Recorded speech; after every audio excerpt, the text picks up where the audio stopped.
Hola a todos, sean muy bienvenidos a la continuación de nuestras clases virtuales de anatomía de la cabeza y el cuello. El tema de estudio en el siguiente video es lo relacionado a la musculatura de la cabeza. Entonces, digamos así en primer lugar, que a nivel de la cabeza podemos encontrar dos grupos musculares bien característicos. El primer grupo muscular está formado por una gran cantidad de músculos que se encuentran por debajo de la piel del rostro. Estos músculos, por su situación, son denominados en conjunto músculos faciales. La contracción de los músculos faciales cumple un rol de gran importancia en el comportamiento humano, ya que cuando estos se contraen, permiten la generación de movimientos superficiales a nivel del rostro, como los que podemos elaborar a la hora de expresar emociones, razón por la cual este grupo de músculos también se le conoce como músculos de la mímica. Por otro lado, el segundo grupo de músculos al que le debemos atención hoy está formado por una serie de músculos, como por ejemplo este que recibe el nombre de músculo macetero, cuya función básica durante su contracción es la movilización, causar movimiento en esta pieza ósea que conocemos como mandíbula,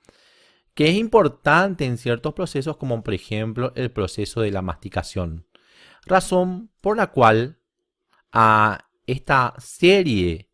de músculos, a este grupo de músculos, lo conocemos como músculos masticadores. Comencemos así estudiando entonces a los músculos de la cabeza, comenzando por el grupo de los músculos masticadores.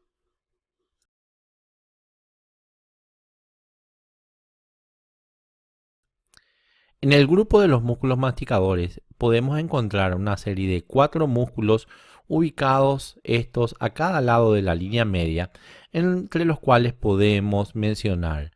al músculo temporal, al músculo macetero, al músculo pterigoideo lateral y al músculo pterigoideo medial.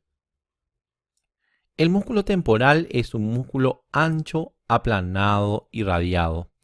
que se origina en toda la fosa temporal, en el espacio que va entre la línea temporal inferior y la cresta infratemporal que quedaría a este nivel, excepto en un pequeño surco que se encuentra por detrás del hueso cigomático y que forma parte de la fosa temporal, que recibe el nombre de surco retrocigomático o retromalar. Debido a la presencia de una fascia de consistencia sólida que se encuentra a nivel del origen de este músculo temporal y que recibe el nombre de fascia temporal, el músculo aprovecha la superficie interna de esta fascia en sus 2/3 superiores o en su mitad superior como superficie de origen también. Así, una vez originadas desde las diferentes partes de la fosa temporal y de la cara profunda de la fascia temporal, las fibras que tienen diferentes direcciones convergen inferiormente y dan paso a una porción tendinosa consistente que se dirige por debajo del arco cigomático hasta su inserción a nivel de la apófisis coronoides de la mandíbula. A nivel de la apófisis coronoides, el tendón de inserción de este músculo importa en gran medida al borde anterior, al borde posterior y una gran parte de la cara interna de la apófisis, quedando relegada la inserción solamente a la parte más superior de lo que sería la cara externa de la apófisis coronoides. La inervación del músculo temporal sigue la regla general de inervación de los músculos masticatorios en general, que nos dice de que todos los músculos masticatorios están siendo inervados por ramas del nervio mandibular, que a su vez es una rama del quinto par craneal o nervio trigémino. En específico, el músculo temporal está siendo inervado por tres nervios: los nervios temporales profundos, anterior, medio y posterior, que son ramas del nervio mandibular y que antiguamente eran conocidas en su conjunto como nervios crotafítico-buccinatorios por un anatomista denominado Haertel. En este esquema, donde podemos observar a nivel de la base de cráneo la existencia de un agujero que específicamente sería el agujero oval, donde está emergiendo la rama más inferior de lo que sería el nervio trigémino. Esta rama inferior sería el nervio mandibular. Da para poder entender cómo, una vez que emerge el nervio del espacio intracraneal hacia el extracraneal, inmediatamente luego de su emergencia,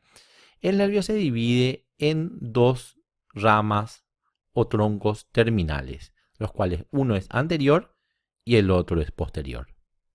El tronco terminal anterior se divide a su vez en tres ramas terminales: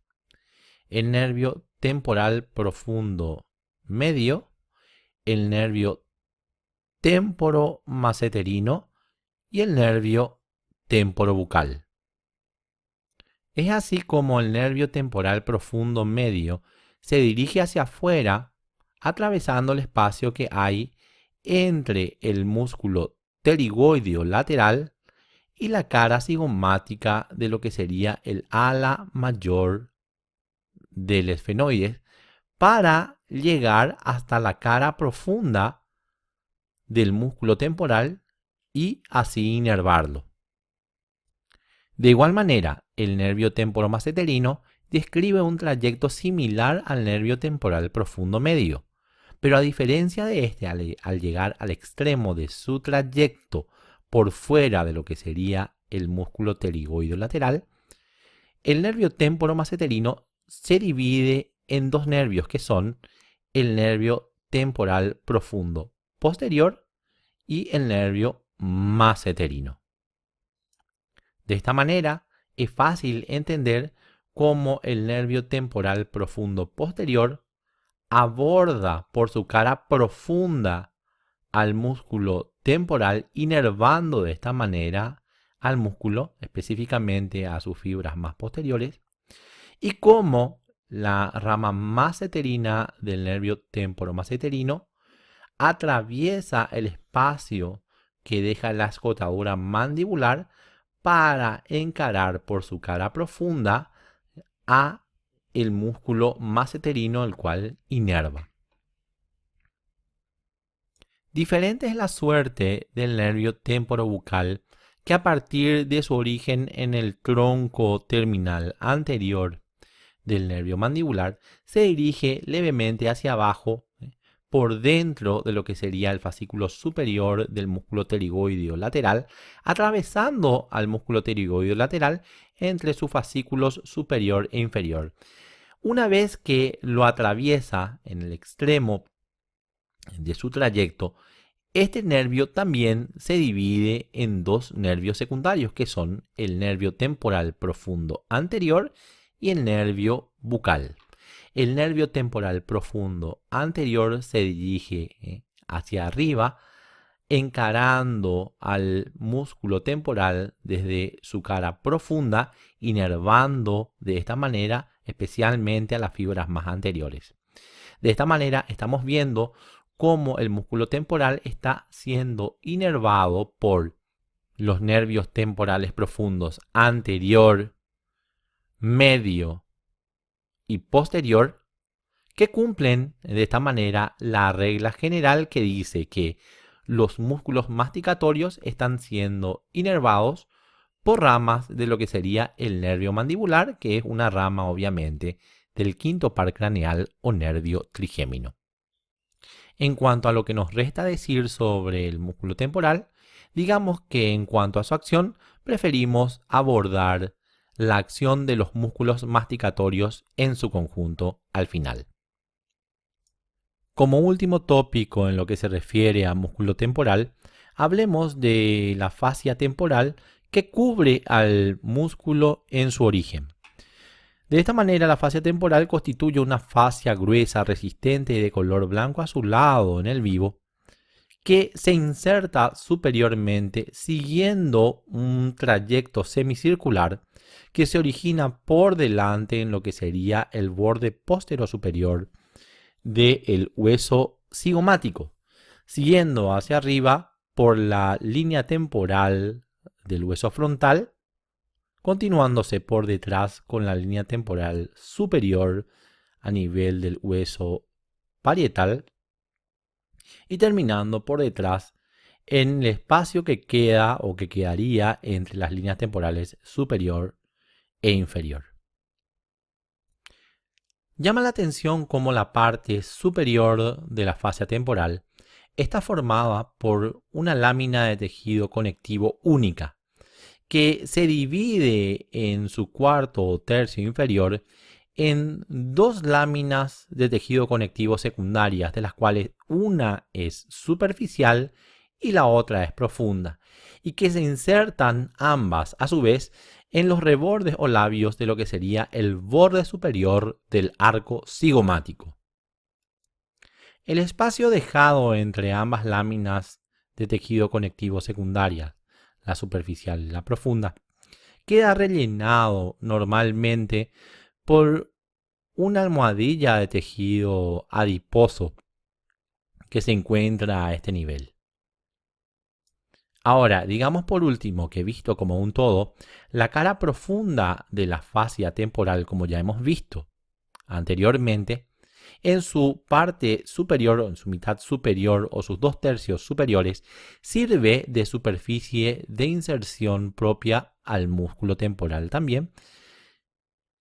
Y en el resto de la superficie de la cara profunda,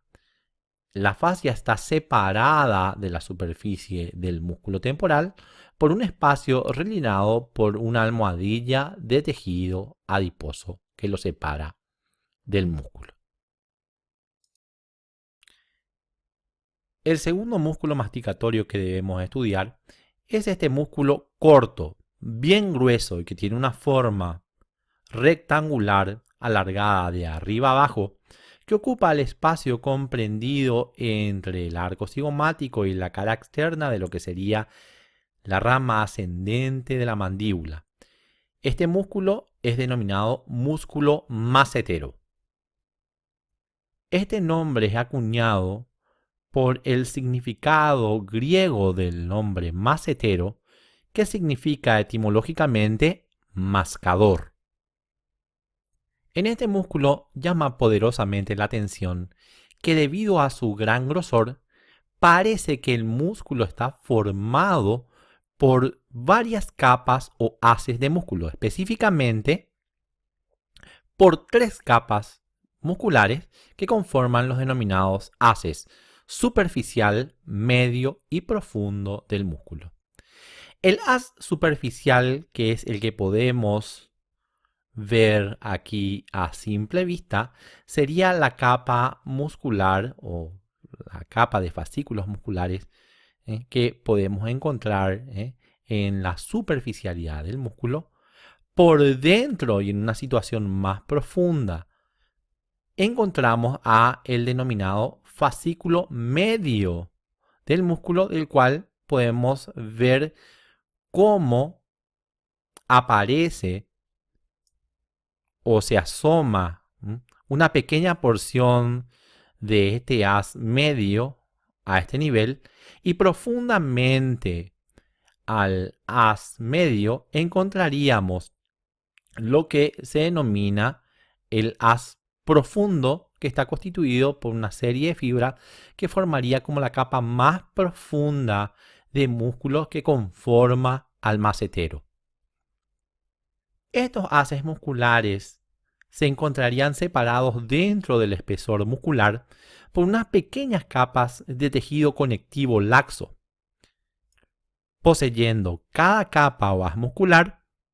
orígenes e inserciones individuales.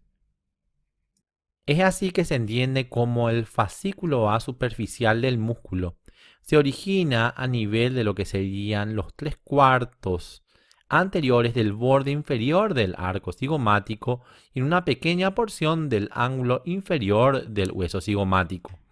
Estas fibras se dirigen hacia abajo y hacia atrás y se insertan en lo que sería, como podemos ver en esta imagen en donde ha sido cortado al ras la inserción de todo el músculo, lo que sería el borde inferior, el ángulo de la mandíbula y la parte vecina de la cara externa o lateral de las ramas ascendentes de la mandíbula. Por su parte, y ubicado más profundamente al haz superficial, el haz medio se originaría a nivel de todo el borde inferior del arco cigomático y sus fibras se dirigirían hacia abajo para insertarse en la superficie de la cara externa o lateral de la rama ascendente de la mandíbula que queda por encima de la superficie donde se estarían insertando las fibras del haz superficial. Por último, las fibras más profundas que constituyan al músculo macetero y que formarían el denominado haz profundo se originaría a nivel de lo que sería la cara medial del arco cigomático en la parte contigua de lo que sería la cara profunda de la fascia temporal. Estas fibras así originadas descenderían hacia adelante para insertarse en la superficie de la mandíbula que corresponde a la cara externa de la apófisis coronoides del hueso, que se encuentra por encima de la superficie de la rama ascendente que da inserción a las fibras del haz medio del músculo macetero y que se encuentran por debajo de lo que sería la inserción del tendón del músculo temporal a nivel de la cara externa de la apófisis coronoide de la mandíbula. Recordando que hablaremos de la función del músculo macetero cuando abordemos en su conjunto la función de los músculos masticatorios al final de la mención de los mismos, hablemos sí de la inervación del músculo macetero. Este músculo está inervado por este pequeño nervio que atraviesa la escotadura mentoniana junto con los vasos mentonianos y que recibe el nombre de nervio del músculo macetero o nervio macetérico. El nervio macetérico, recordemos, es, como podemos ver en este esquema, una rama de este nervio denominado nervio temporomaceterino, que a su vez es rama del tronco terminal anterior de lo que sería el nervio mandibular, que a su vez es rama del nervio trigémino o quinto par craneal. De esta manera, por su inervación mediante el nervio maceterino o macetérico o nervio del músculo macetero, se cumple la regla general de inervación de los músculos masticadores que dice de que todos los músculos masticadores están inervados por ramas de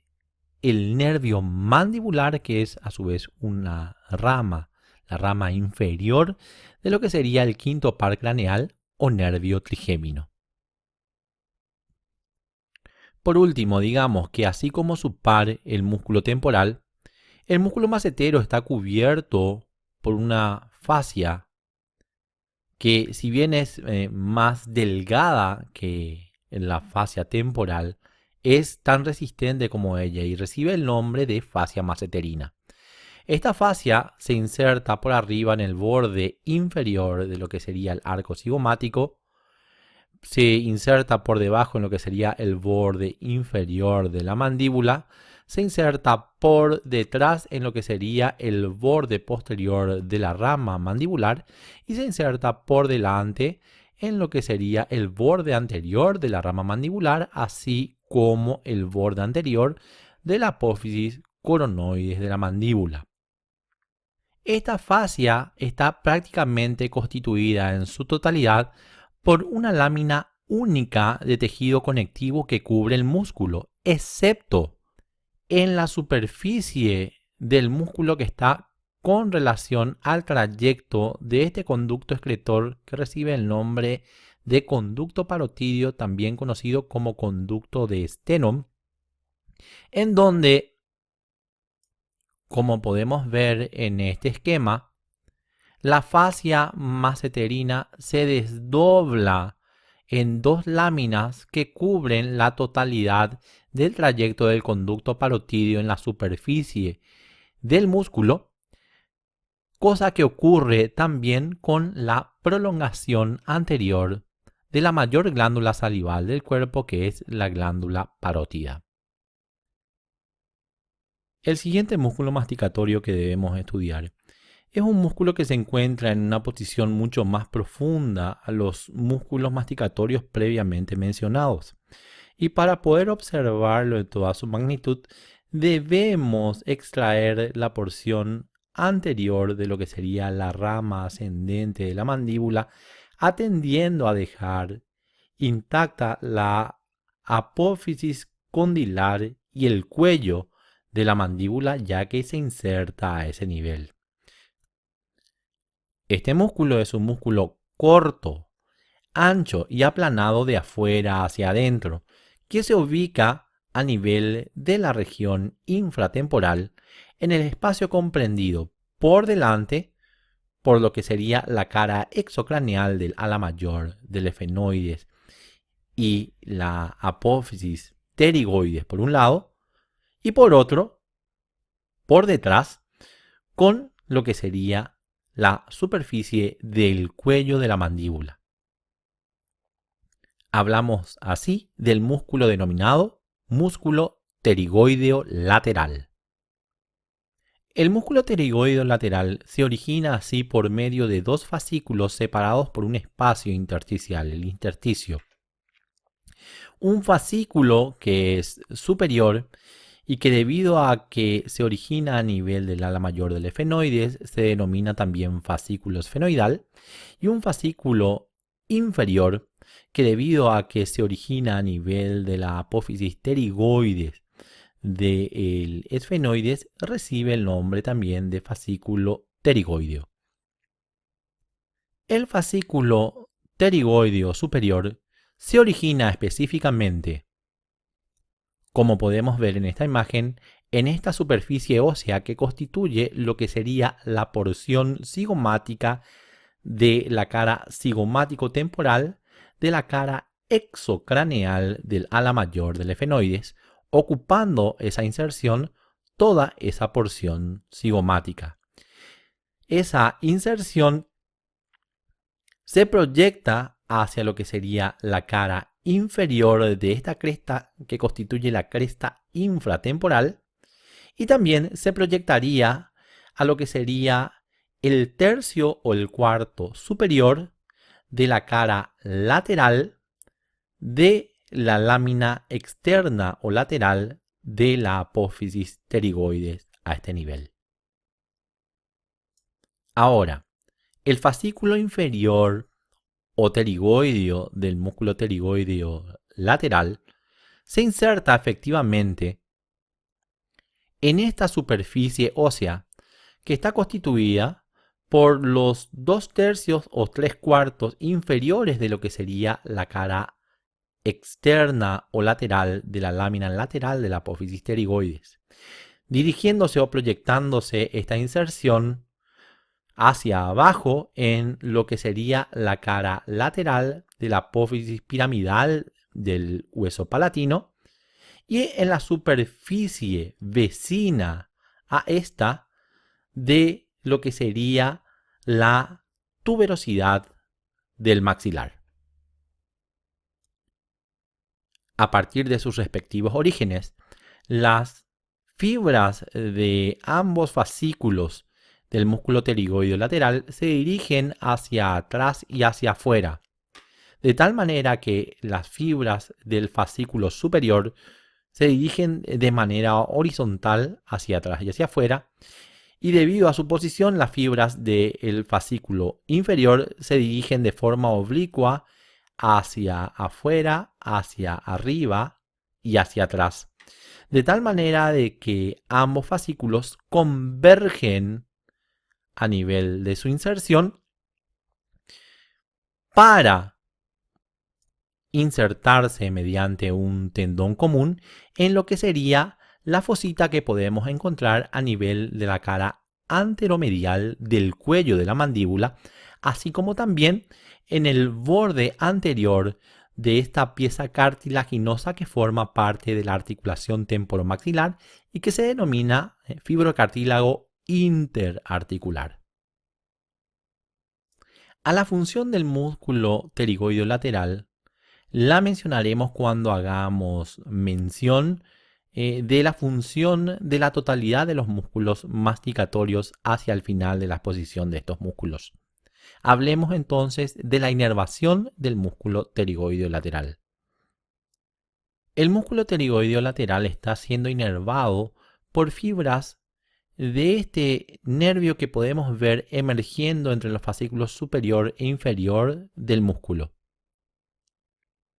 El nervio temporobucal, que puede ser observado aquí en este esquema ya estudiado, está atravesando, como ya hemos mencionado, entre los fascículos superior e inferior del músculo pterigoideo lateral, situación que es aprovechada por el nervio para enviar unos pequeños ramos que inervan al mismo. Mucho antes de que este se divida en la superficie del músculo en sus ramas terminales, que son el nervio temporal profundo anterior y el nervio bucal. De esta manera se cumple perfectamente la premisa que nos dice de que todos los músculos masticatorios están siendo inervados por ramas de lo que sería el nervio mandibular, que a su vez es una rama del quinto par craneal o nervio trigémino. En esta imagen podemos contemplar las relaciones que tiene en su emergencia el nervio temporobucal, que está asomándose a la superficie entre los fascículos superior e inferior de lo que sería el músculo pterigoideo lateral, dividiéndose en dos ramos, un ramo superior que constituye lo que sería el nervio temporal profundo anterior y un ramo inferior que constituye lo que sería el nervio bucal, que se dirige hacia abajo y hacia adelante para terminar a nivel de la superficie del músculo buccinador, dividiéndose este nervio bucal en dos ramas, unas superficiales y otras profundas, para inervar la piel de la zona, así como la mucosa de la cavidad bucal también a ese nivel. Nos permite además esta imagen observar algunas relaciones interesantes, como la relación que tiene el músculo pterigoideo lateral con la emergencia de este nervio a este nivel, que es el nervio temporal profundo medio, que se encuentra emergiendo entre el borde superior del fascículo superior del músculo y la cresta infratemporal, abordando al músculo temporal por su cara profunda para inervar especialmente a las fibras medias.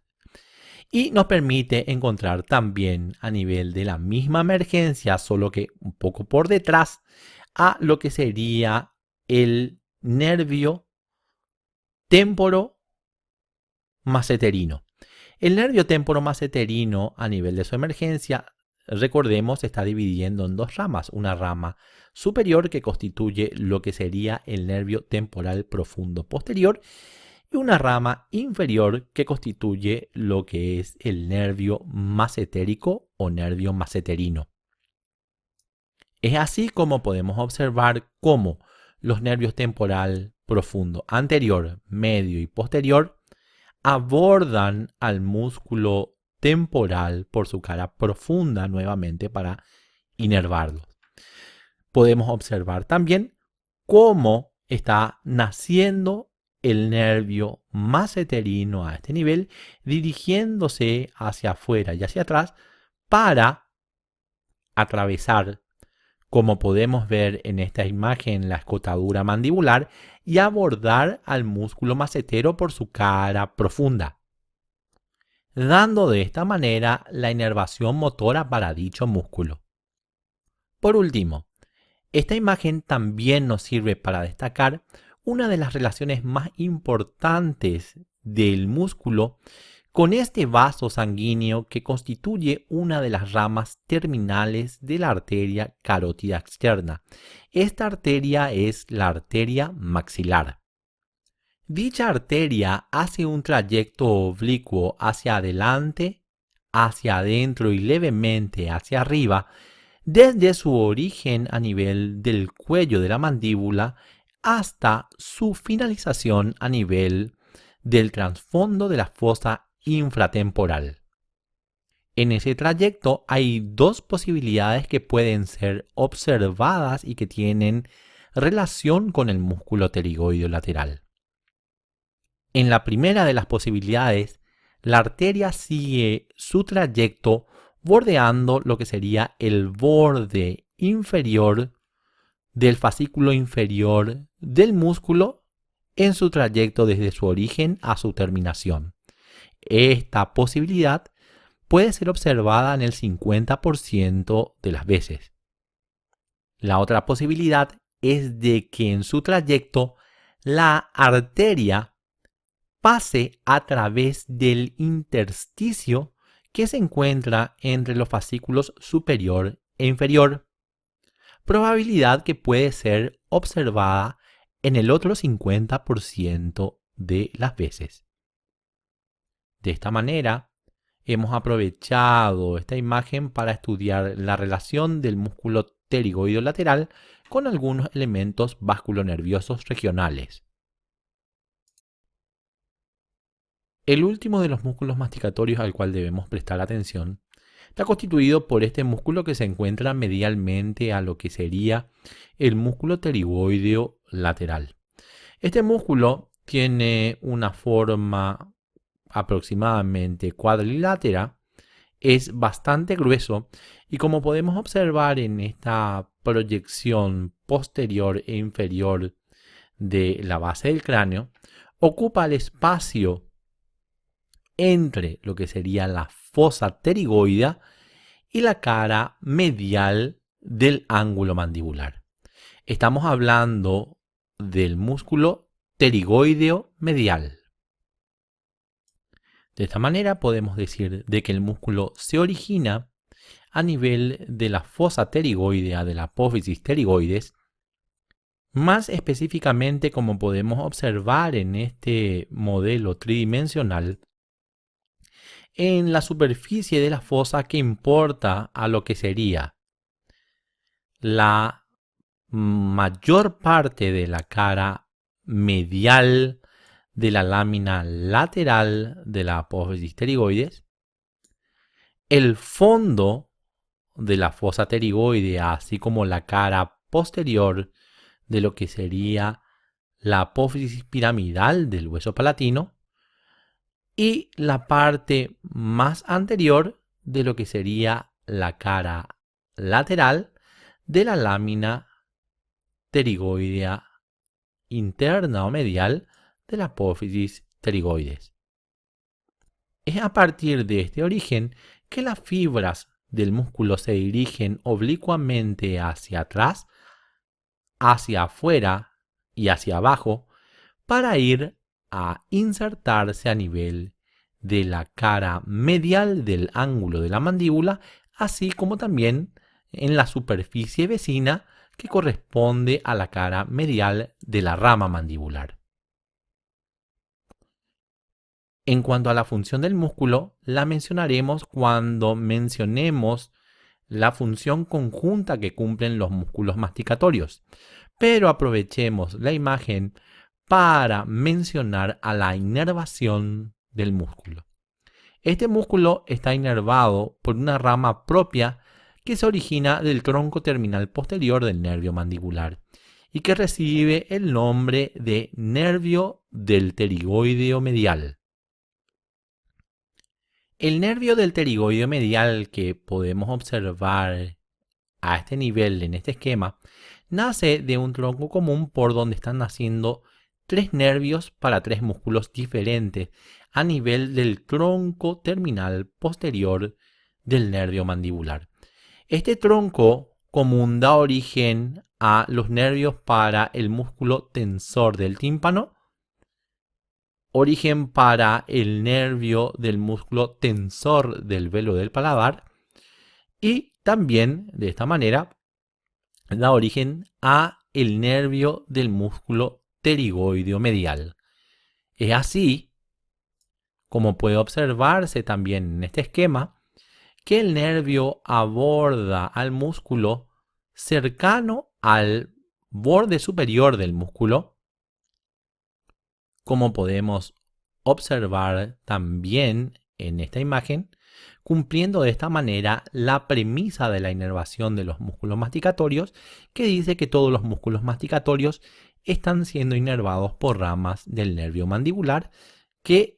como todos sabemos, constituye la rama terminal inferior del quinto par craneal o nervio trigémino.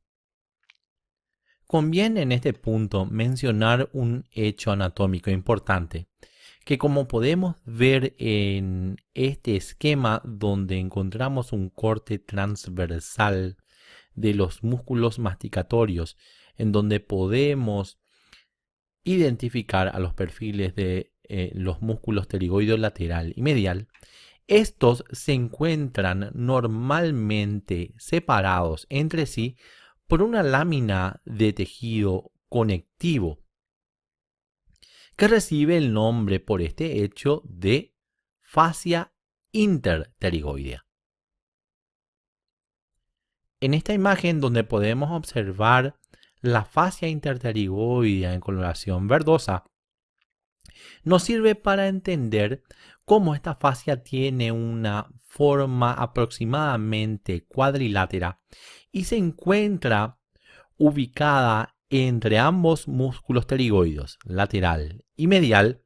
de tal manera que se encuentra en un plano oblicuo, de arriba hacia abajo,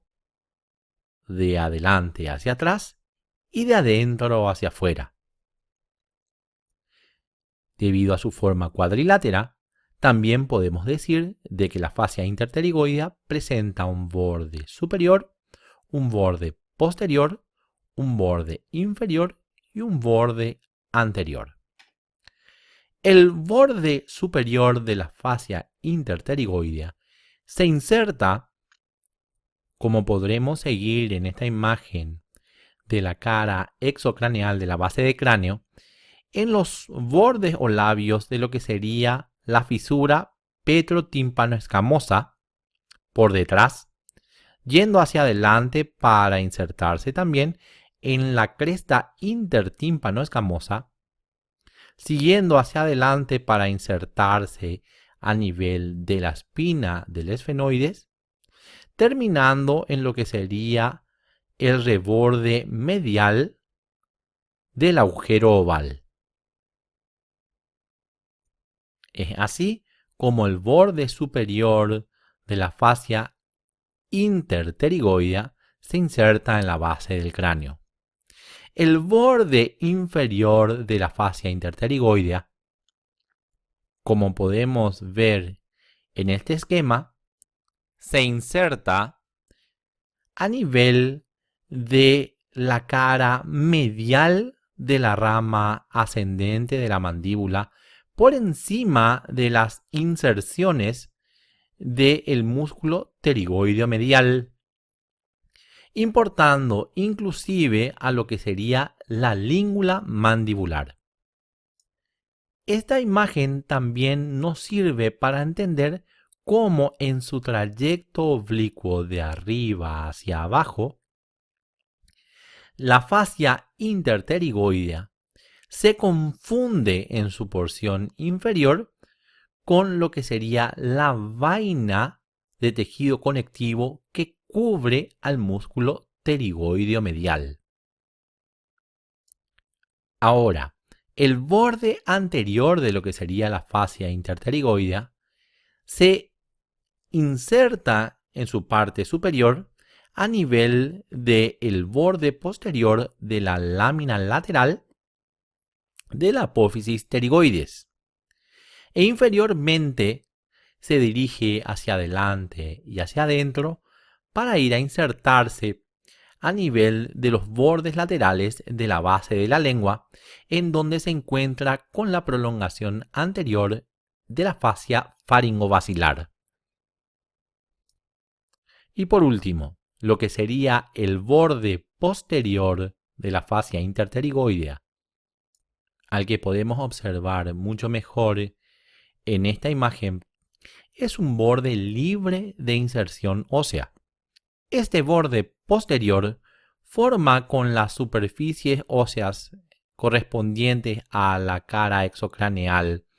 del ala mayor del esfenoides por arriba y lateralmente con la superficie interna correspondiente de la mandíbula,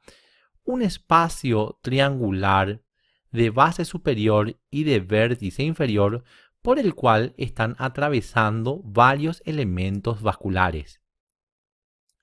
Este espacio es conocido anatómicamente como ojal retrocondilio de Yubara y está dando paso a los vasos maxilares, así como también a esta importante rama del tronco terminal posterior del nervio mandibular, que es el nervio aurículo temporal. Es justo decir en este momento que las características y el espesor de la fascia interpterigoidea no son homogéneas en toda la longitud de la fascia. Estas características difieren notablemente según estudiemos la parte anterior o la parte posterior de la fascia, razón por la cual podemos decir de que la fascia está dividida en dos partes por su característica, una parte anterior y una parte posterior. Es así como vemos que la parte posterior, como podemos observar en esta imagen, es mucho más gruesa, resistente y de una coloración blanco nacarada, denominándose o formando esta parte posterior un ligamento que recibe el nombre del ligamento esfenomandibular. Este ligamento que podemos observar aquí, que constituye el ligamento esfenomandibular, está dividido a su vez, según algunos autores, en dos fascículos, de los cuales uno es anterior y el otro sería posterior. El fascículo anterior, que se origina a nivel de la espina del esfenoide y que se inserta a nivel de la cara interna de la rama ascendente de la mandíbula, en especial a nivel de la superficie que importa a la língula mandibular, es el que recibe el nombre de ligamento esfenomandibular propiamente dicho. Un fascículo que se encontraría por detrás y por fuera del ligamento esfenomandibular propiamente dicho y que constituye realmente la parte más posterior de la fascia interpterigoidea, que iría de los labios de la fisura petrotímpano escamosa hasta la cara interna de la rama ascendente de la mandíbula, recibe el nombre por algunos autores de ligamento tímpano mandibular. De esta manera se puede entender perfectamente cómo la parte posterior de la fascia interpterigoidea constituye una porción de la fascia mucho más resistente y gruesa de la misma. La porción anterior de la fascia interpterigoidea, que en esta imagen lastimosamente no puede verse, pero que infiriendo estaría aproximadamente a este nivel, presenta a su vez dos pequeñas porciones, una porción superior y otra porción inferior, debido a la presencia de un ligamento que pasa a través de la parte media de la porción anterior de la fascia interpterigoidea. Este ligamento se origina a nivel de la espina del esfenoides y se dirige para insertarse a nivel de la apófisis pterigoespinosa que se encuentra en la parte media del borde posterior de la lámina lateral de la apófisis pterigoides. Este ligamento, conocido como ligamento pterigoespinoso, también reconocido anteriormente como ligamento de Chivinini, como dijimos, divide la porción anterior de la fascia interpterigoidea en una porción superior y en una porción inferior con características diferentes. La porción inferior está formada por una lámina muy delgada de tejido conectivo. Sin embargo, la porción superior presenta múltiples horadaciones por el paso de elementos nerviosos a este nivel, que como podemos observar en este esquema, son los elementos nerviosos que van a inervar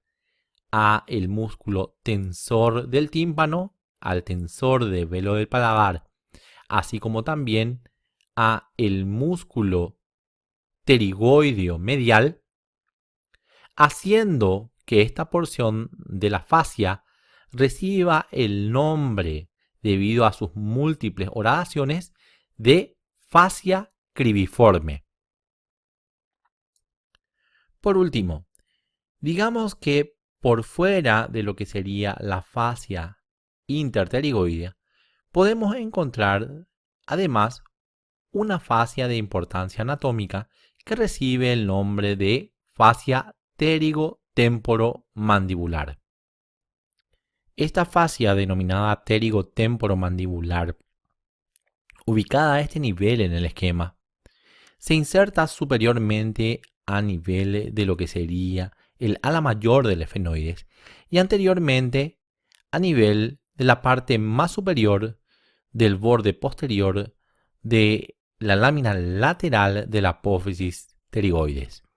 El borde superior de esta fascia es característicamente muy engrosado. No presenta inserciones óseas, es decir, se encuentra libre de inserciones óseas. Y visto a partir de este esquema, podemos decir que se encuentra por debajo y por fuera de lo que sería el agujero oval. Es así como este borde engrosado tan particular es conocido como ligamento pterigoalar o también conocido históricamente como ligamento innominado de Haertel. De esta manera, el ligamento innominado de Haertel circunscribe con la parte vecina de la base del cráneo un agujero osteoligamentoso que recibe el nombre de agujero o poro crotafítico buccinatorio de Haertel, a través del cual están pasando varios elementos nerviosos, como los nervios temporales profundos anterior, medio y posterior, que son conocidos también históricamente como nervios crotafítico buccinatorios por Haertel.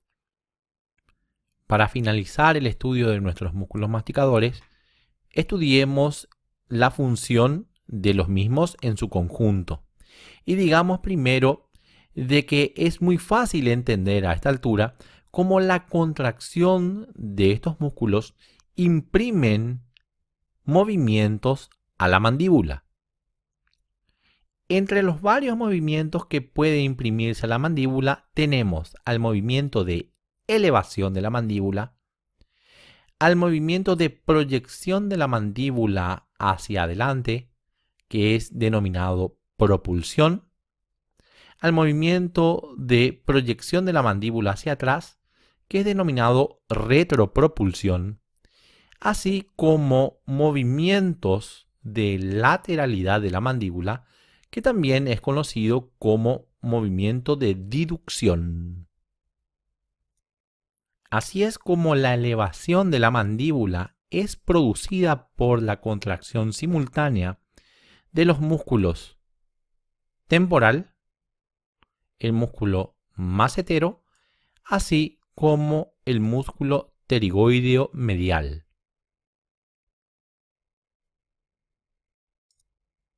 La propulsión, que es el movimiento de proyección de la mandíbula hacia adelante, está constituida por la contracción simultánea de ambos músculos pterigoideos laterales.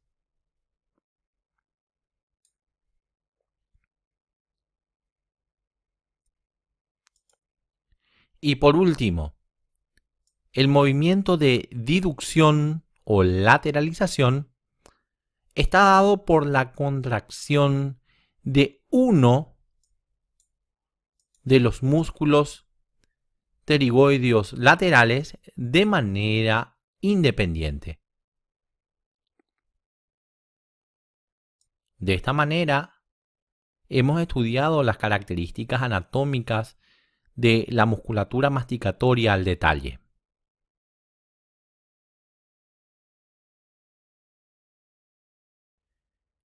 El siguiente grupo de músculos de la cabeza que debemos estudiar al detalle está formado por una gran cantidad de músculos individuales.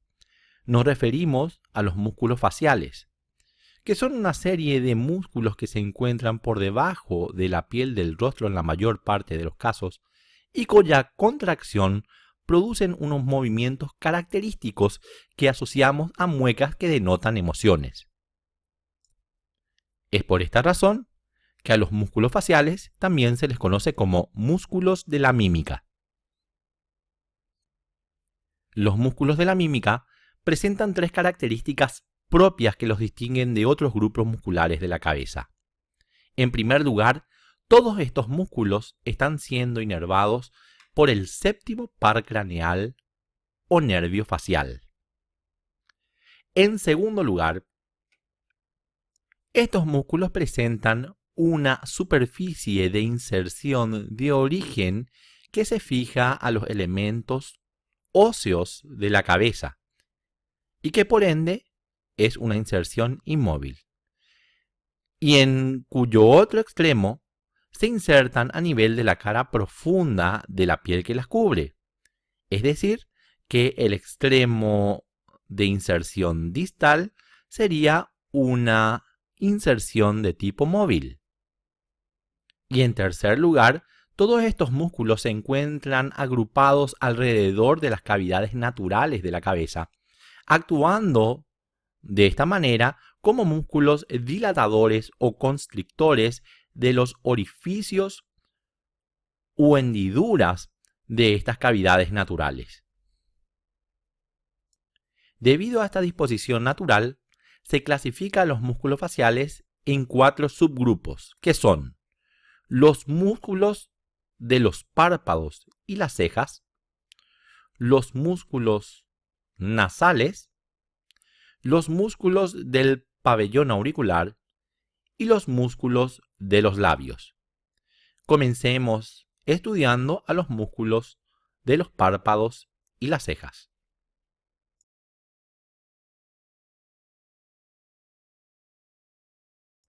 Los músculos faciales del grupo de los músculos de los párpados y las cejas se cuentan en número de 4 y son, a saber, el músculo occipitofrontal, el músculo prócer, también conocido como músculo piramidal de la nariz, el músculo orbicular de los ojos y el músculo corrugador de la ceja, también conocido como corrugador superciliar o simplemente músculo superciliar. Comencemos estudiando a este subgrupo muscular, iniciando en el músculo occipito frontal. El músculo occipito frontal, al que podemos observar de manera diferenciada en esta imagen tridimensional, es un músculo que a simple vista se nos presenta como un músculo ancho, plano, cuadrilátero y que fundamentalmente constituye un músculo digástrico. Y decimos que es un músculo digástrico porque está formado por dos vientres musculares, uno anterior y el otro posterior, que está separado entre sí por una gran lámina de tejido conectivo que funciona como un tendón intermedio entre ambos vientres musculares. A esta gran lámina de tejido conectivo que funciona como un tendón intermedio entre ambos vientres musculares se le conoce como galea aponeurótica o aponeurosis epicraneal. El vientre anterior del músculo occipito frontal es una lámina muscular continua que ocupa la región de la frente y que recibe el nombre individual de músculo frontal por ese hecho. Por otro lado, el vientre muscular posterior recibe el nombre de músculo occipital, nombre que obviamente se debe a la región de la cabeza en donde se inserta el músculo, que a diferencia del músculo frontal no está formado por una lámina muscular continua, sino que está formado por una lámina muscular separada en la línea media en dos segmentos a cada lado de la línea por una prolongación posterior de lo que sería la galea aponeurótica o aponeurosis epicraneana. Viendo al músculo como un todo, podemos decir de que el músculo se origina a nivel de lo que sería la línea nucal superior, también denominada línea curva occipital superior, dirigiéndose primero hacia arriba, luego hacia adelante y hacia arriba, luego horizontalmente y finalmente hacia adelante y hacia abajo, para terminar a nivel de la cara profunda de la piel de la región de las cejas y la región que queda entre ambas cejas denominada región interciliar. En cuanto al origen individual de ambos vientres, podemos decir de que el vientre occipital se origina a nivel de la línea curva occipital o línea nucal superior para ir a insertarse a nivel de lo que sería el borde posterior de la aponeurosis epicraneana o galea aponeurótica. El vientre anterior o músculo frontal se originaría a nivel de lo que sería el borde anterior de la galea aponeurótica y se insertaría a nivel de la cara profunda de la piel de la región de las cejas y la región interciliar. La inervación del músculo sigue la regla general de que todos los músculos faciales están inervados por el séptimo par craneal o nervio facial. Y en cuanto a su acción, podemos decir que en primer lugar, la contracción de los vientres musculares produce tensión en la galea aponeurótica. De esta manera, la contracción de uno de los vientres de forma particular mueve a la galea aponeurótica hacia adelante y hacia atrás, produciendo un movimiento del cuero cabelludo que se encuentra por encima de él. Y por último, se observa que la contracción individual del vientre occipital, al producir tensión sobre la galea aponeurótica, genera una tensión que tira hacia arriba del vientre frontal, de tal manera que la piel de la región de las cejas es traccionada superiormente, arqueando las cejas en un primer tiempo, y si esta es secundariamente acompañada por la contracción del músculo frontal, los párpados superiores también son elevados. Resumamos de esta manera la función de este músculo diciendo de que la contracción de los vientres produce tensión de la galea aponeurótica, movimientos a nivel del cuero cabelludo, y la contracción coordinada de los vientres musculares producen elevación de las cejas y secundariamente elevación del párpado superior.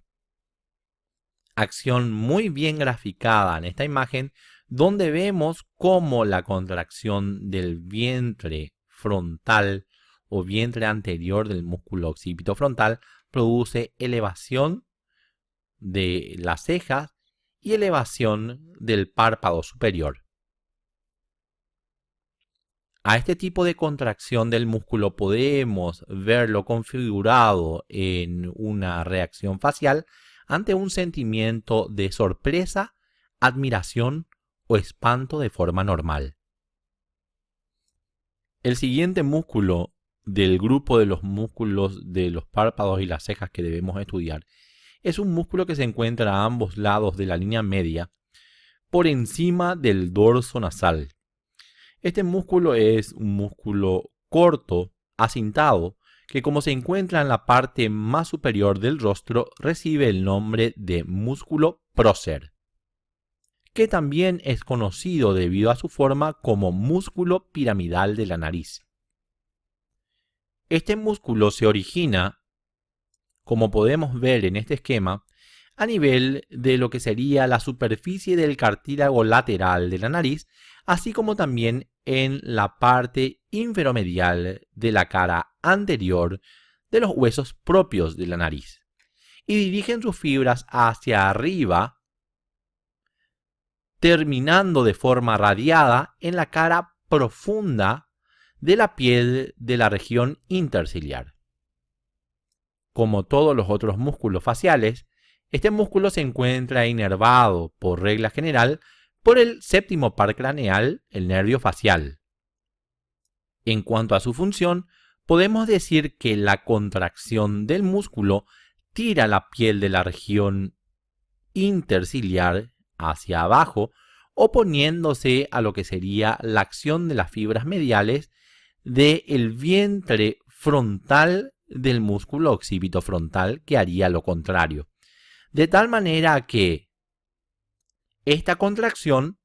produce un descenso y un arrugamiento de la piel de la región interciliar, que se manifiesta con la configuración de una fascie que podemos encontrar en situaciones donde se denota, por ejemplo, una sensación de amenaza. El tercer músculo que debemos estudiar, que forma parte del subgrupo de los músculos de los párpados y las cejas, es este músculo, muy característico por ser un músculo ancho, aplanado, y que contiene unas fibras dispuestas concéntricamente alrededor de la hendidura palpebral. Estamos hablando del músculo orbicular del ojo. Para entender de forma detallada las particularidades anatómicas de este músculo, se requiere un conocimiento bien detallado de lo que sería la estructura de los párpados y en especial de las membranas fibroelásticas que forman parte de su estructura. Este conocimiento escapa a las necesidades de esta oportunidad,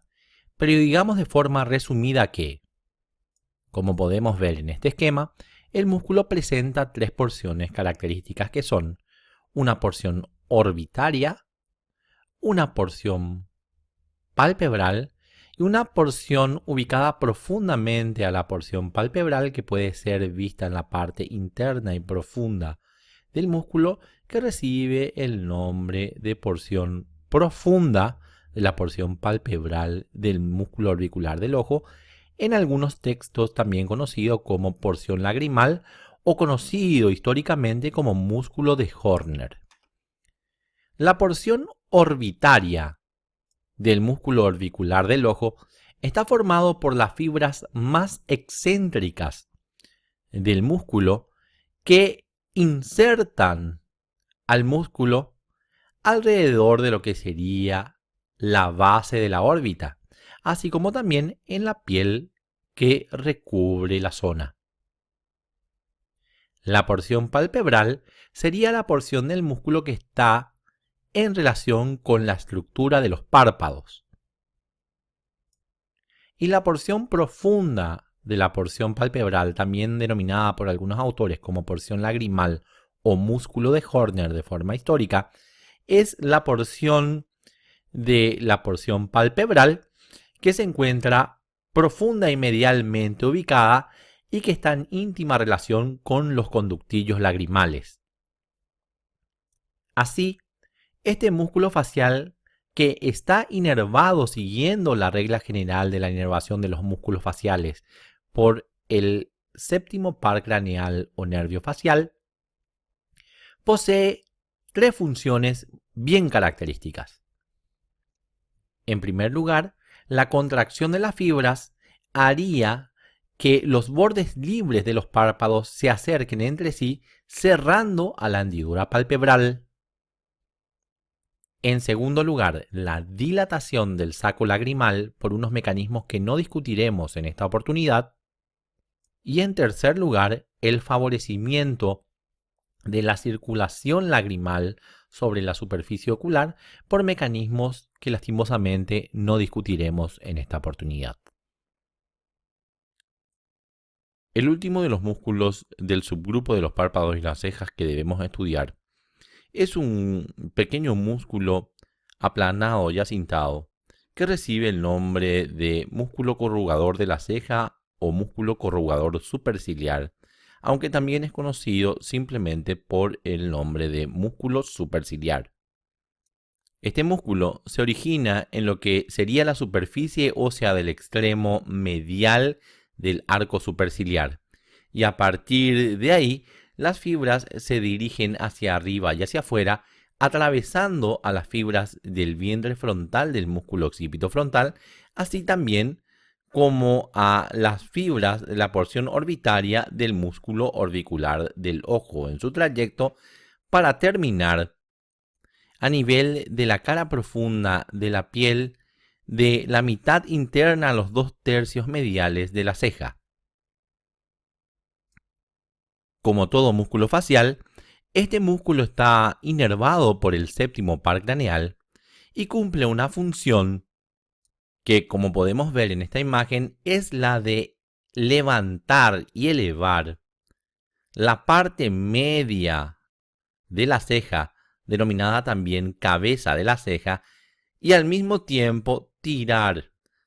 hacia abajo y hacia adentro de los 2/3 laterales de la misma.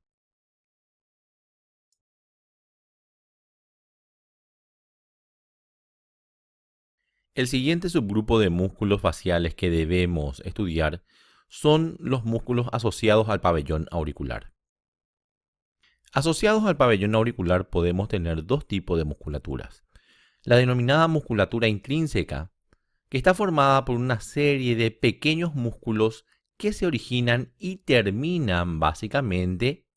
en el pabellón auricular. Y en contraposición a la musculatura intrínseca, el pabellón auricular también posee una musculatura extrínseca, que se trata de unos músculos que, si bien se originan a nivel del pabellón auricular, terminan insertándose finalmente en los tejidos periféricos al pabellón. A estos músculos extrínsecos también se les denomina músculos auriculares y son los que vamos a estudiar hoy.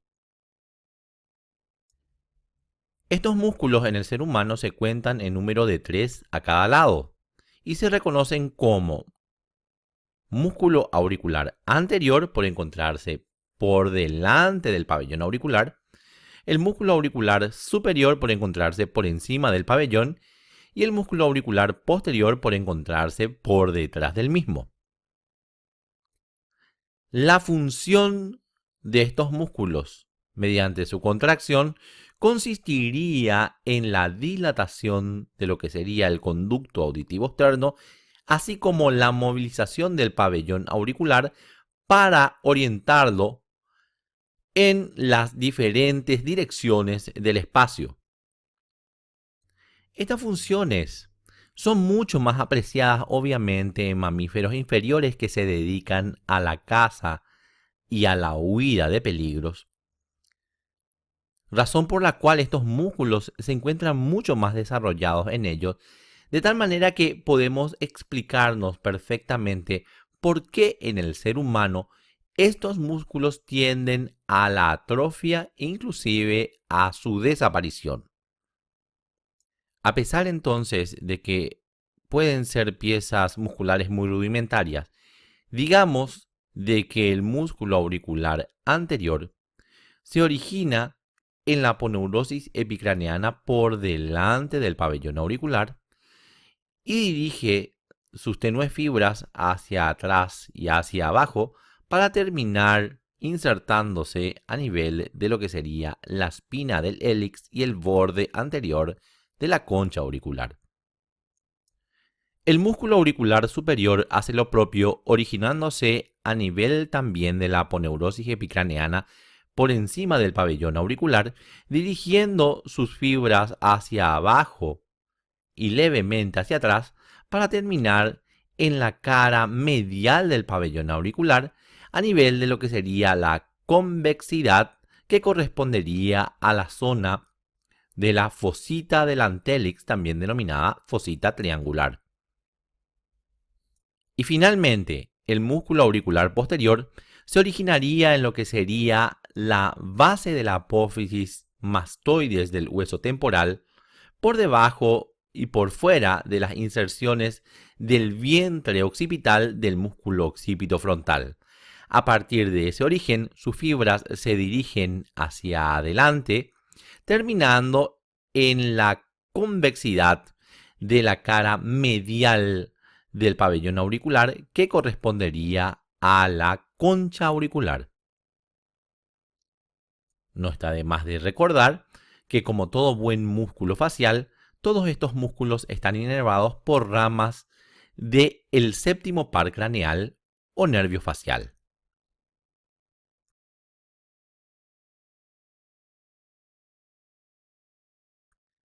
El siguiente subgrupo de músculos faciales que debemos estudiar son los músculos asociados a la nariz. Este subgrupo está constituido por tres músculos que son, a saber, la porción transversa del músculo nasal, la porción alar del músculo nasal, así como el músculo depresor del tabique nasal, que antiguamente era conocido también como músculo mirtiforme. En primer lugar, digamos que la porción transversa del músculo nasal se origina a partir de una lámina facial que cubre la zona del dorso de la nariz. A partir de su origen, las fibras que componen al músculo se dirigen hacia abajo, hacia afuera y levemente hacia atrás, de tal manera que las fibras más inferiores del músculo terminan insertándose a nivel de la cara profunda de la piel que cubre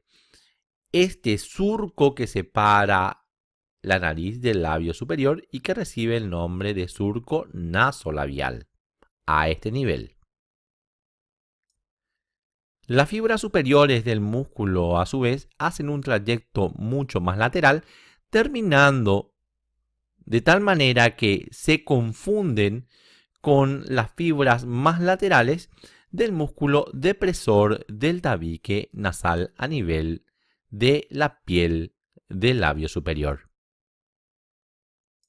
La contracción de este músculo produciría así la tracción de la piel de la zona de inserción, produciéndose secundariamente debido a esta tracción hacia arriba una tracción también del ala de la nariz, produciendo un aumento de esta manera de el diámetro del orificio de las narinas, razón por la cual podemos resumir la función muscular diciendo de que es un efectivo dilatador de los orificios nasales o narinas. Por su parte, la porción alar del músculo nasal se originaría a nivel de la cara profunda de la piel del surco nasolabial, dirigiendo sus fibras a partir de ese origen hacia arriba, hacia adelante y hacia adentro, terminando estas a nivel de la cara profunda de la piel que cubre los cartílagos alares.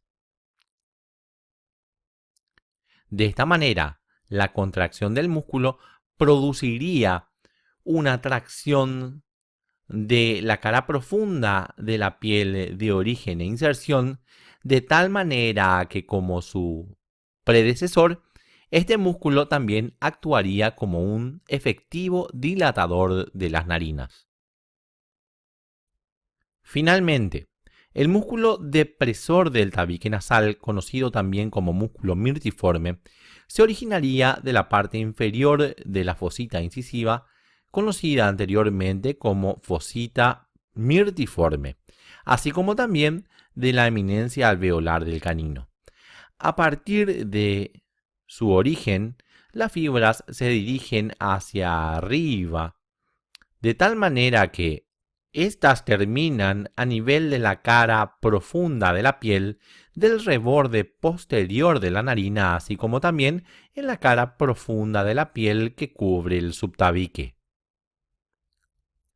La contracción de este músculo genera un abatimiento de la piel de tal manera que ese abatimiento produciría una depresión de lo que sería el ala nasal, produciendo secundariamente a esto una disminución del calibre de la narina. Recordemos por último que de esta manera la porción transversa del músculo nasal, la porción alar del músculo nasal y el músculo depresor del tabique nasal, que formarían los músculos del subgrupo de los músculos nasales,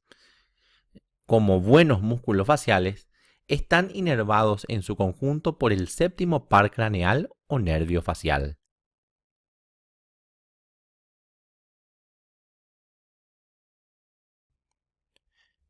El último subgrupo de los músculos faciales que debemos estudiar es el subgrupo de los músculos de los labios, que según su función pueden subdividirse nuevamente en músculos dilatadores o músculos constrictores. En la gran lista de músculos dilatadores contamos a el músculo elevador del ángulo de la boca, al buccinador, al depresor del labio inferior, al músculo mentoniano también denominado músculo de la borla de la barba, al músculo elevador del ala de la nariz y del labio superior, al músculo elevador del labio superior, a los músculos cigomáticos mayor y menor, al músculo risorio, al músculo depresor del ángulo de la boca y excepcionalmente a este músculo que es también el músculo más superficial que podemos encontrar a nivel del cuello, que es el platisma. En esta oportunidad, el risorio se encuentra marcado de forma diferenciada, tratando de dar a entender de que en esta gran lista es quizás el músculo que se encuentre de manera más inconstante al estudiar las piezas anatómicas. A diferencia de los músculos dilatadores, la lista de los músculos constrictores es bastante corta y está compuesta por el músculo orbicular de la boca y el músculo compresor de los labios. Comencemos de esta manera estudiando la anatomía de los músculos dilatadores. Los músculos dilatadores de la hendidura bucal están formados por láminas musculares que se originan a nivel de los labios y que irradian hacia las distintas partes de la cara. Anatómicamente, estos músculos se encuentran distribuidos en dos planos musculares, de los cuales uno es un plano superficial y el otro es un plano profundo. El plano profundo está constituido por los siguientes músculos. De arriba hacia abajo tenemos en primer lugar al músculo elevador del ángulo de la boca, seguido del músculo buccinador, seguido a su vez del músculo depresor del labio inferior, así como también, por último, por el músculo mentoniano. Todos los demás forman parte de el plano superficial de músculos.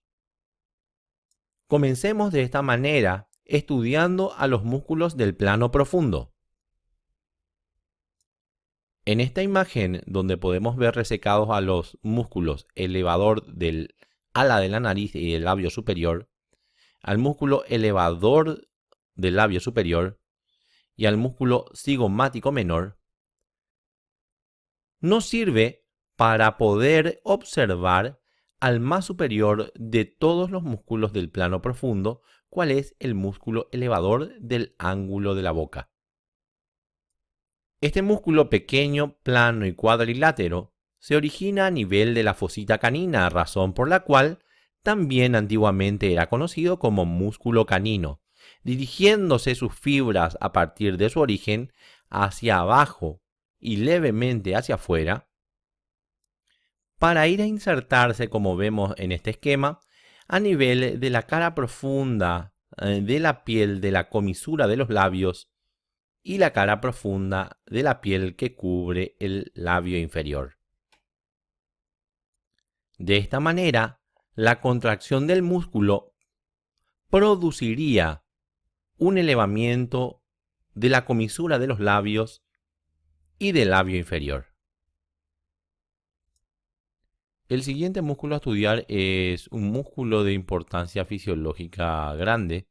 que recibe el nombre de músculo buccinador. Este músculo aplanado, ancho y regularmente cuadrilátero se encontraría en lo que sería la parte más profunda de la mejilla, entre los huesos maxilar, el mandibular y la comisura de los labios, originándose así del borde anterior de esta estructura ligamentosa que recibe el nombre de rafe pterigomandibular,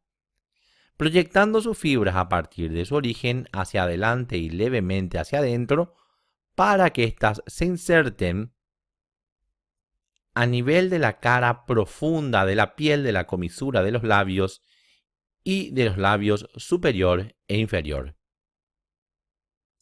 A esta altura de la descripción, este músculo merece algunos comentarios particulares. En primer lugar,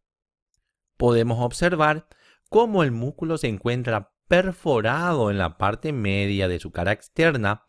por un conducto que constituye el conducto de excreción de la mayor glándula salival del cuerpo, que recibe el nombre de glándula parótida.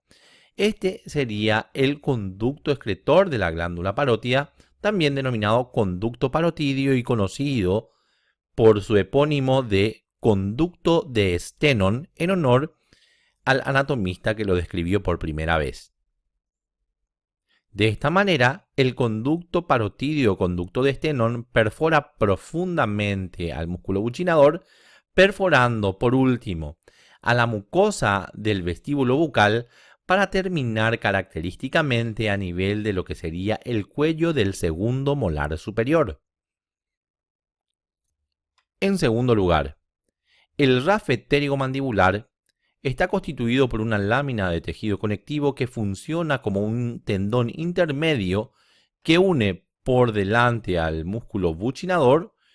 con este músculo que se encuentra por detrás del rafe, que es el músculo constrictor superior de la faringe. La palabra rafe proviene de una palabra griega que significa zurcido y que se utiliza en anatomía para denotar a una estructura de tejido conectivo que sirve como superficie de inserción para bordes musculares particulares, ya que una vez unidos estos bordes a esa estructura o lámina de tejido conectivo, dan la impresión, los bordes musculares, de estar cosidos entre sí. El rafe pterygomandibular, además de ser considerado como un tendón intermedio que une al músculo buccinador con el músculo constrictor superior de la faringe, es considerado también un verdadero ligamento accesorio de la articulación temporomandibular. Este rafe se inserta superiormente en lo que sería el borde inferior y el gancho,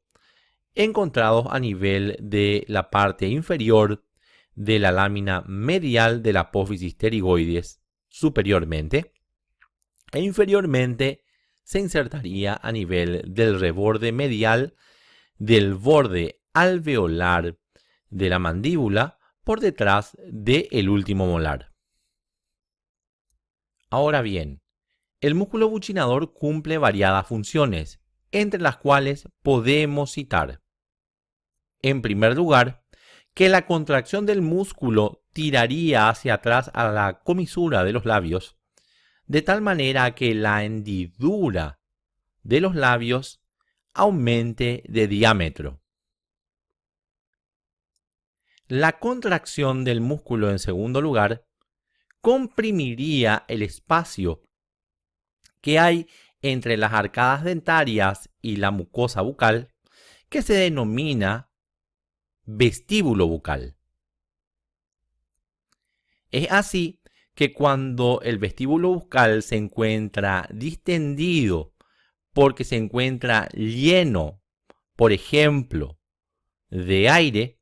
la contracción del músculo facilitaría la salida del aire a través de la hendidura bucal, acción que es importante, por ejemplo, en el acto de silbar o soplar. Así también, cuando el vestíbulo se encuentra distendido por la presencia de elementos sólidos, como por ejemplo alimentos, la contracción del músculo empuja el contenido del vestíbulo de la cavidad hacia los arcos dentarios, ayudando con esto al proceso de la masticación e inclusive empuja ese contenido hacia el centro de la cavidad bucal, denominada cavidad bucal propiamente dicha, ayudando a la formación del bolo alimenticio.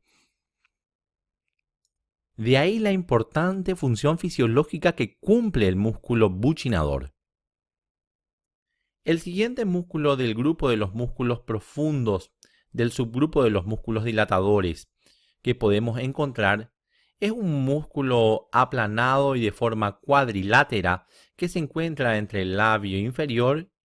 y las porciones laterales de la mandíbula. Hablamos del depresor del labio inferior. El músculo depresor del labio inferior se origina a nivel de lo que sería el tercio anterior de la línea oblicua del mentón,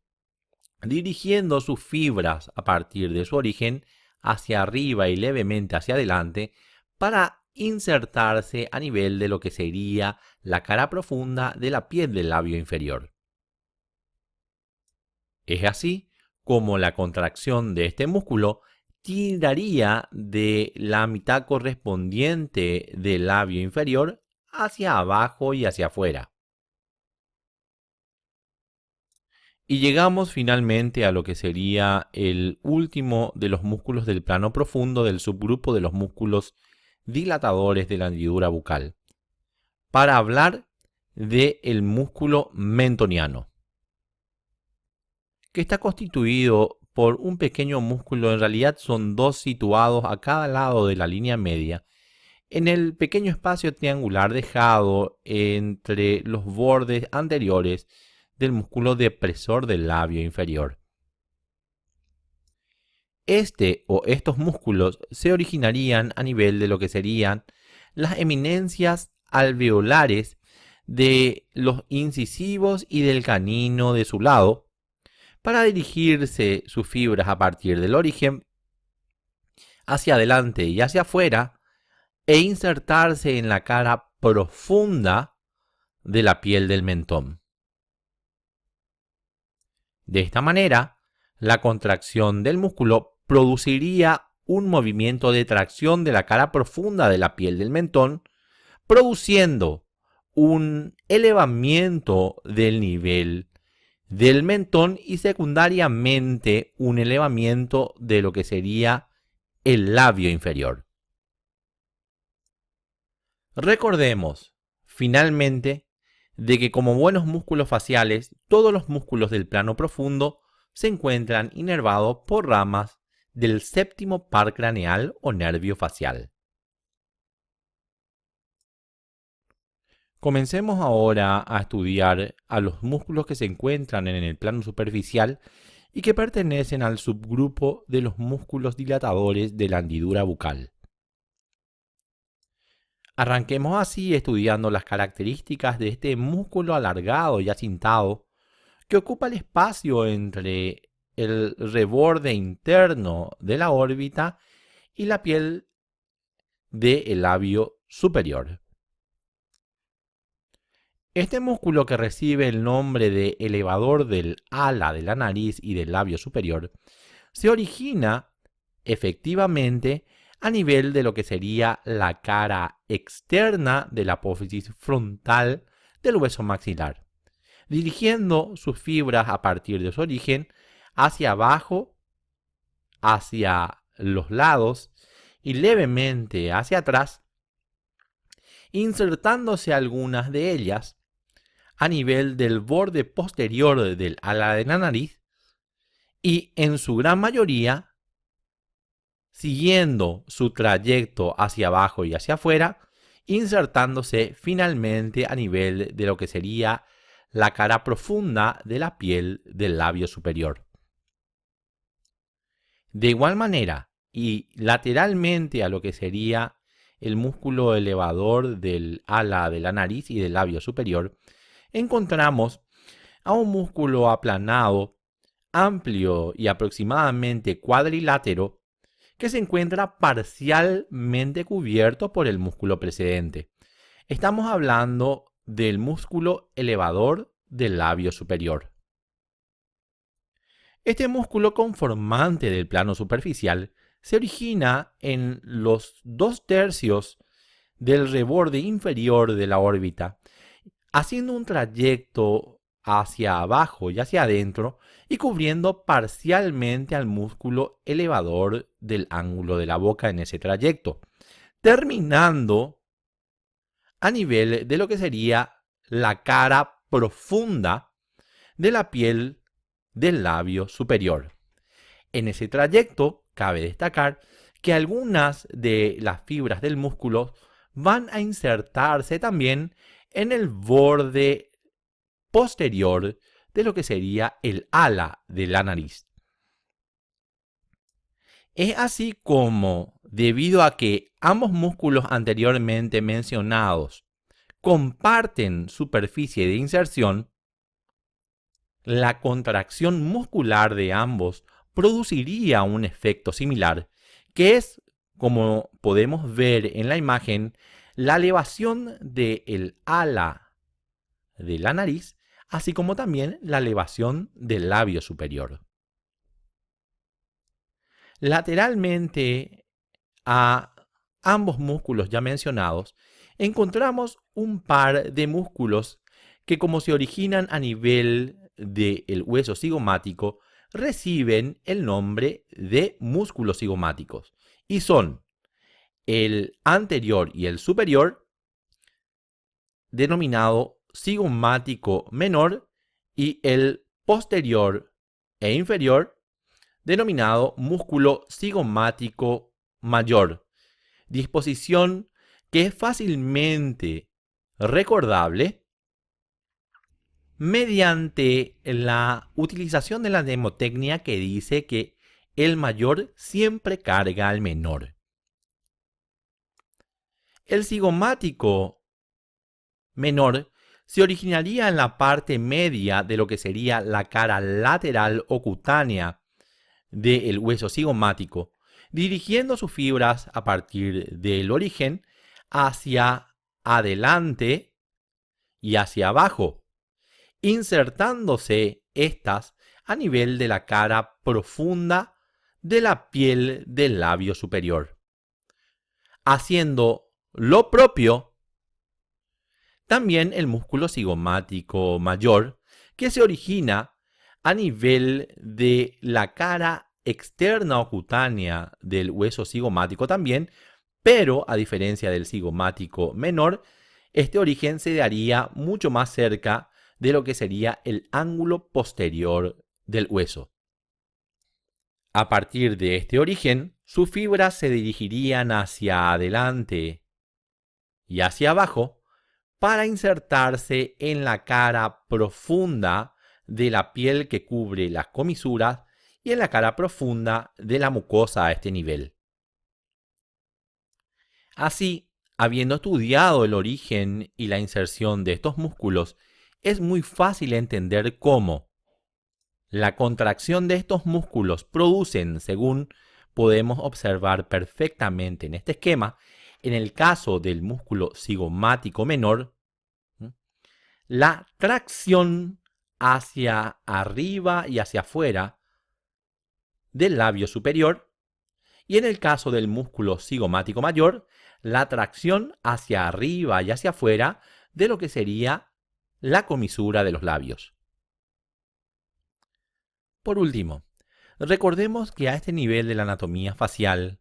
entre la cara profunda del músculo cigomático mayor y la cara superficial del músculo buccinador, se encuentra una gran masa de tejido conectivo laxo de tipo adiposo, que recibe el nombre de cuerpo adiposo de la boca, también conocido como bola adiposa de Bichat. Esta masa de tejido adiposo, más desarrollado en algunas personas que en otras, es la que da la característica forma convexa a las mejillas. El siguiente músculo que forma parte del plano superficial es un músculo de aparición inconstante, pero cuando existe, este músculo puede ser observado en las piezas anatómicas correspondientes como con una forma triangular, aunque la visualización del músculo se hace dificultosa debido a la escasa cantidad de fibras que posee, dando una apariencia de esta manera de ser un músculo bastante tenue. Estamos hablando de forma particular de un músculo denominado risorio, que cuando existe a nivel de la fascia masseterina, describiendo sus fibras un trayecto hacia adelante y hacia adentro a partir de su origen, que atraviesa la parte media de la mejilla y convergiendo distalmente cerca de su inserción en la comisura de los labios para terminar finalmente a nivel de la cara profunda de la piel de dicha comisura. Es así que, como podemos ver en la imagen, la contracción del músculo generaría un movimiento de tracción hacia afuera y hacia atrás de las comisuras labiales, de tal manera que la hendidura bucal al final se encuentra ampliada. Ahora, el siguiente músculo del cual debemos hablar es un músculo ancho, aplanado y de forma triangular que se encuentra entre la mandíbula y la comisura de los labios. Estamos hablando del músculo depresor del ángulo de la boca, también conocido por su forma como músculo triangular de los labios. Este músculo se originaría a nivel de lo que sería la porción anterior de la línea oblicua de la mandíbula, por debajo de la línea de inserción del músculo depresor del labio inferior. A partir de su origen, sus fibras se dirigirían hacia arriba y levemente hacia atrás para terminar las fibras más anteriores a nivel de lo que sería la cara profunda de la piel de la comisura labial. Las fibras más posteriores corren una suerte diferente, ya que la mayoría de ellas va a insertarse a nivel de la cara profunda de la piel del labio superior, y las más posteriores de todas inclusive pueden alcanzar lo que sería la piel de la cara profunda del subtabique, así como también al cartílago alar de la nariz. Se entiende así que la contracción de este músculo generaría una tracción de la cara profunda de la piel de estas regiones, que deriva en la tracción hacia abajo y hacia atrás de la comisura de los labios y el labio superior. El último músculo que debemos considerar como conformante del plano superficial del subgrupo de los músculos dilatadores de la hendidura bucal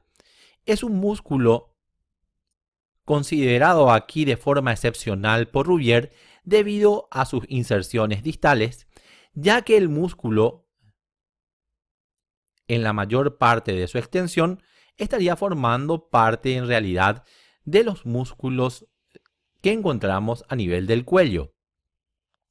Hablamos de este músculo ancho, delgado y cuadrilátero que recibe el nombre de músculo platisma, también conocido como músculo cutáneo del cuello. El platisma llama la atención debido a que en su mayor parte este músculo hace un trayecto subcutáneo, razón por la cual al hacer una disección a nivel del rostro o del cuello para tenerlo en cuenta, uno debe tomar los recaudos necesarios para poder exponerlo y no perderlo con la piel disecada. Se origina así este músculo a nivel de la región de la cintura escapular, por debajo en la cara profunda de la piel que cubre el acromión, la región deltoidea e inclusive la región infraclavicular.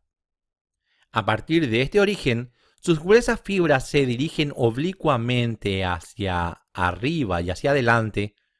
pasando a través de las porciones anterolaterales del cuello, para terminar a nivel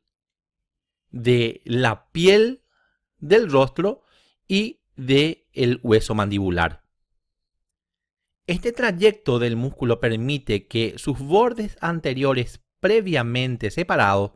puedan encontrarse a nivel de la protuberancia mentoniana.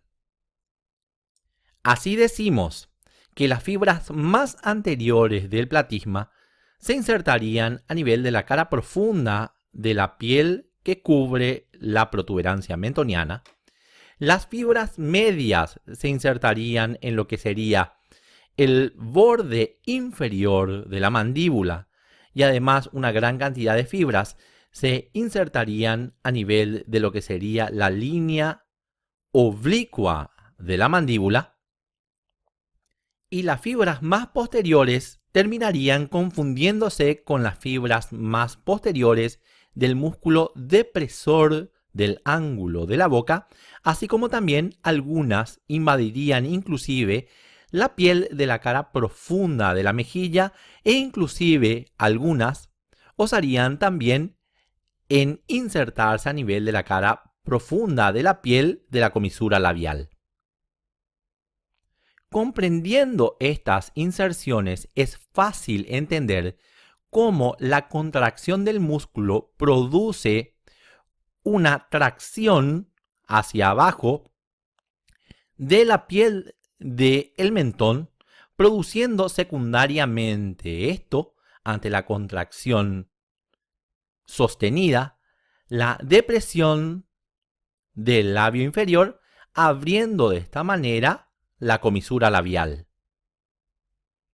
Y en segundo término, también es fácil imaginar cómo la contracción del músculo produce tensión de la piel de la región anterolateral del cuello, que puede manifestarse inclusive por la aparición de pliegues a este nivel. Recordemos, para finalizar esta exposición de estos músculos del plano superficial, que todos ellos se encuentran inervados por ramas del séptimo par craneal o nervio facial.